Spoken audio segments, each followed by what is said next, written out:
Hello, everybody. Ghostberry TV back in action for you here today. The title may be a little clickbaity, if I'm being honest. I don't actually consider myself the best Super Hornet pilot in Middlestorm. There's really no way to measure that.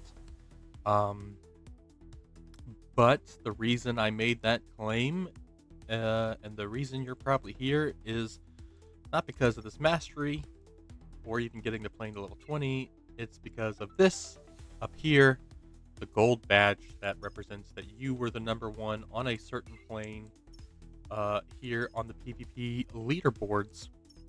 And you can get this several ways. Obviously, you can be just the number one overall player. You can be part of the number one squadron. You get a certain badge for that, and you get that golden badge by finishing first place on a specific fighter jet or attack jet, I guess.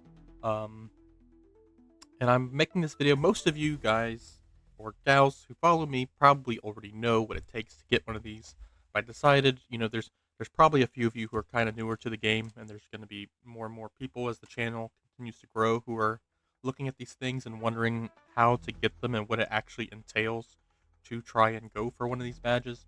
And I don't want you to end up like this, where I finished so close, where I finished second, but was not able to seal the deal with first. I want you to be able to take that first place. So I wanted to just do a little bit of a deeper dive talking about what it actually means to chase down one of these gold badges. As always, I want to thank everybody for popping by, and want to say the channel continues to grow as we get closer to the 1200 mark. I want to let you guys know I am planning on doing a gold giveaway when we hit 1200 on the channel. So yeah, and I always do my giveaways for my followers, so consider dropping a subscribe. It could maybe help you out in the future, and also so you don't miss any of my future Middlestorm content. But yeah, let's dive into what it takes to get your gold badge on an aircraft, or any of the gold badges in the game, really, what it entails.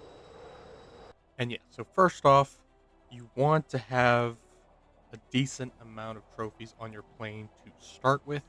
As we all know, um, if you get over 1,200 trophies on a plane, when the new season rolls around, it drops you down to 1150. So I would recommend, if you have a plane that you really like and you really want to chase that number one badge on, your best hope to get a head start is to the preceding season, season before, to get at least 1150, to at least actually get 1,200 trophies, so you only drop down to 1150. That way you start off at the same starting line as everybody else. If you are not at least doing that, you are starting at a disadvantage, and you will have a higher road to climb, which is actually what I ended up having to do with my Super Hornet. I started out with like a little over 1,000 that particular season, and I had a bit of a harder road. Next thing you want to do is, if you don't have your plane at level 20, bring it to level 20 as quickly as you possibly can. What being at level 20 does is not put you at a disadvantage. And I know what you're thinking. Well, if I keep my plane low at level, 8 or level 16 or something like that, I won't be facing level 20 planes, and I won't be facing other great pilots. But that's not the case. The way the Middlestorm matchmaker currently works means if you get a certain amount of trophies on your plane, you're going to be considered higher level than you really are. And at a certain level, no matter which level your plane is, at a certain level of trophies, you're just going to be dragging in level 20 fights anyways. So you might as well be matching that level, because at level 20, obviously you already have your special ability unlocked. You'll have your first mod slot unlocked, and at level 20, you'll have that second mod slot unlocked. And then, of course, very quickly, in the near future, we're expecting probably level 12, I'm guessing, for the passive ability slot to be unlocked. You want to have all of these unlocked so that you have the best shot against the other level 20 aircraft. And once you cross that 12 to 1,300 trophy threshold, you're going to be mainly fighting level 20 aircraft. So you might as well just set yourself up to fly it at level 20. And it also, getting yourself in a level 20 aircraft, maybe even before you have 1,000 trophies on it, kind of just forces you to fly at that level and to just get better at the aircraft. And this is only going to help you in the long run. The very next thing you want to do is have at least, if you don't have your special ability maxed out, it's not that big of a deal. I didn't have it maxed out here on the Super Hornet. I don't have it maxed out on the Phantom or any of the other planes I've put a lot of trophies on. So that's not necessarily as big of a deal as you think it is. What is a huge deal is having a maxed out mod. Now, truthfully, I would recommend having 2 maxed out mods, but a bare minimum, you need 1 maxed out to have a real shot at stacking up wins. Because if you're not, you're going to be continually fighting against people and even full teams who have fully maxed out abilities and fully maxed out mods, and not having a maxed out mod is going to put you at a disadvantage. Now, like I said, I recommend having at least 2 maxed out mods, but bare minimum 1.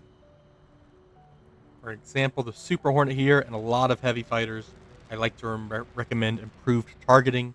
If you're in a light fighter, maybe Daredevil or Disruptive, it's kind of up to you what works best for you, how you fly, what type of plane you're trying to pursue this on, because what works on an F-22 is not going to necessarily be the same thing that works on an A-10. But learn your aircraft, learn what mods work best for your aircraft. I am working on my own series of videos for mod guides if you're interested.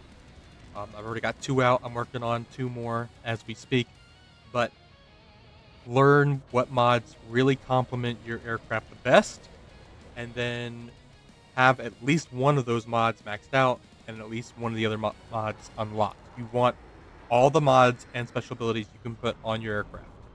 You don't want to walk into a fight basically empty-handed, so to speak. This is going to make winning harder. And as you get more and more trophies on your plane, the game is going to punish you more. You're going to earn less trophies for each win, less trophies for MVPing as you get more trophies. And when you lose, you're going to lose more trophies. So the ratio is going to quickly swap on you, and it's going to be much, much more difficult. The other thing that maybe not a lot of people will tell you, but it's just the plain truth, is the way the game currently is. How should I put this? There's a certain threshold where you're going to get more and more. It's going to basically change the difficulty of your matches, because it's going to change how many bot matches you get, and also the bots themselves are going to get harder. And when you're not getting bot matches, you're going to be dragging in very skilled opponents, and mostly even people working in teams. Now, there's no really kind of hard and fast rule at what trophy level this happens.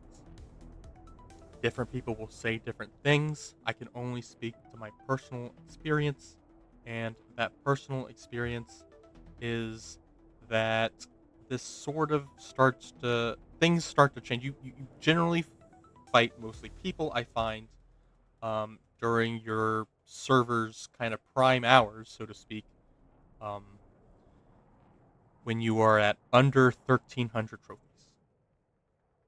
Once you pass somewhere between 13 to 1,400 trophies, you're going to generally be pulling in either A, stacks of people working together, 3, 4, 5 stacks of teams, or you're going to quickly find yourself fighting a lot of bots. And then above the 16 to 1,700 range on a plane, it's going to be almost exclusively full stack teams and bot matches. Once again, this has been my experience. Maybe other people have experienced differently, and if you have, comment down in the comment section below, but this is what I have found. The bot matches, if you're good at your aircraft, you should win at least 90% of those. I mean, honestly, you should win all of them, but yeah, sometimes mistakes happen. I've definitely lost a couple where I was real tired or whatever, and I just messed up and lost a close one because sometimes the bots at high levels can get kind of sweaty, and I've lost several of those matches. But for the most part, you should be winning 90 to 95% at a bare minimum against the bot matches, or you just have really no hope of getting that number one badge. The other thing you need to do is work with a team.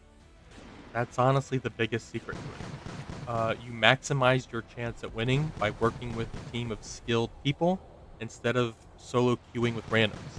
I did hundreds of matches by myself solo queuing, and I did hundreds of matches working with team. And my team win percentage, I don't know exactly what it was. I didn't compare the numbers exactly, but it was definitely way higher. There were times where I did not do well and my team carried, and that helped me a lot. I'll fully admit that. There were plenty of times where I did not get MVP, where I finished third or fourth, but still brought home the win because I had solid teammates. And a big shout out to my teammates, my fellow 90s bandits, and mainly my good teammates who have moved on to DoD for really helping me a lot pursue this. Without them, it would have been nearly impossible. On top of working with a very skilled group of teammates who you communicate and fly well with, your number one concern is time. It takes time. So if you want to be dedicated enough to do this, you need to make sure you have the time to do it. You need to set aside time to pursue this if this is a goal of yours. Because if you think you can just wait until the last 5 days of a season and try and grind it out in 5 days, especially if you're solo queuing and you're not working with the team, you're going to find it's nearly impossible. I'm not going to say it is impossible because anything is, but it is going to be nearly impossible. So making sure you've got the time to dedicate to it is paramount. On top of this, not only is setting aside the time to do it paramount, but speaking of time, jumping out to an early lead will probably really help you. Because if you try to start too late in the season, it becomes just that much more of a mountain you have to climb when other people have already been stacking trophies. Your best shot at getting that number one badge is within the first 5 or 6 days. Really grind out a good minimum, I'd say 300 to 400 trophies, and put yourself in the top five. And then from the top five, you can always kind of keep just pushing towards number one. And if you get to the number one spot, maintaining it. Because once you get to the number one spot, you can't just rest on your laurels. You have to keep grinding to stay ahead of everybody else in the competition. And then that's kind of the other part of it is just pay attention to the leaderboard. Check the leaderboard every day. I mean, this game is on mobile, so even if you play on PC, download the mobile version just so you can continually check those leaderboards and see where your competition is, and that way you can kind of always stay one step ahead. Anyway, I really hope this video ends up helping you guys out, in case you do want to pursue one of those number one gold badges. And if you guys have any tips that you want to share to help anybody else out maybe pursuing one of these, please leave them in the comments down below. Let's all grow together. And consider leaving a like and subscribe so you don't miss any Metalstorm content of mine. As always, this is Ghostberry TV signing off and saying, fly fast, fly hard. I'll see you guys in the skies next time.